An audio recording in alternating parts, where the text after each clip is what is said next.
Question number 33, ठीक है। Question number 33 क्या लिखा हुआ है, देखिए अब की बार साइन मॉड एक्स को कॉन्टिन्यूस दिखाना है, ठीक है। और आई थिंक 34 भी सेम ही क्वेश्चन है। क्या करना है, 33 को कर ही लेते हैं यार, जब सारे क्वेश्चन कर दिए तो ठीक है। चलो तो यहाँ लिखते हैं at let at x equal c पर वैल्यू निकालनी है। Let at x equal c पर वैल्यू निकालनी है, ठीक है।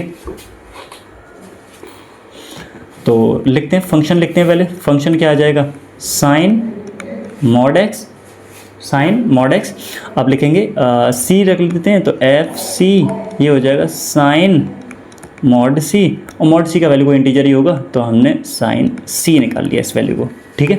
अगेन सेम क्वेश्चन आगे, तो लिखेंगे limit x tends to c plus h function तो वही लगाएंगे अगेन, ठीक है, फंक्शन वही लगाएंगे।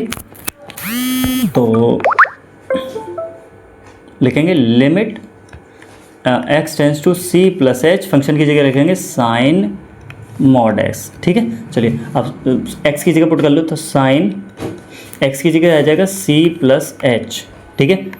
लिमिट एच टेंड्स टू 0, अब एच की जगह 0 पुट कर दो तो हो जाएगा साइन मॉड सी प्लस 0, तो साइन मॉड सी, और साइन मॉड सी क्या रहेगा, सी रहेगा, ठीक है।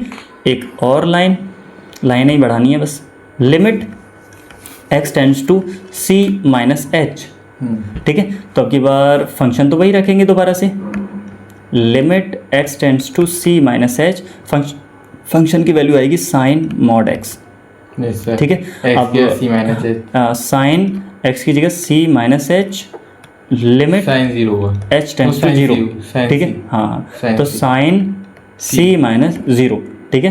तो ये हो जाएगा साइन मॉड सी, और साइन मॉड सी मतलब साइन सी, ठीक है। क्योंकि सारी की सारी वैल्यूज़ बराबर हैं, तो मैं ये भी नहीं लिख रहा हूँ कि भैया एफ सी उसके बराबर है, मैं लिख दूँगा इट्स कॉन्टीन्यूस फंक्शन, ठीक है।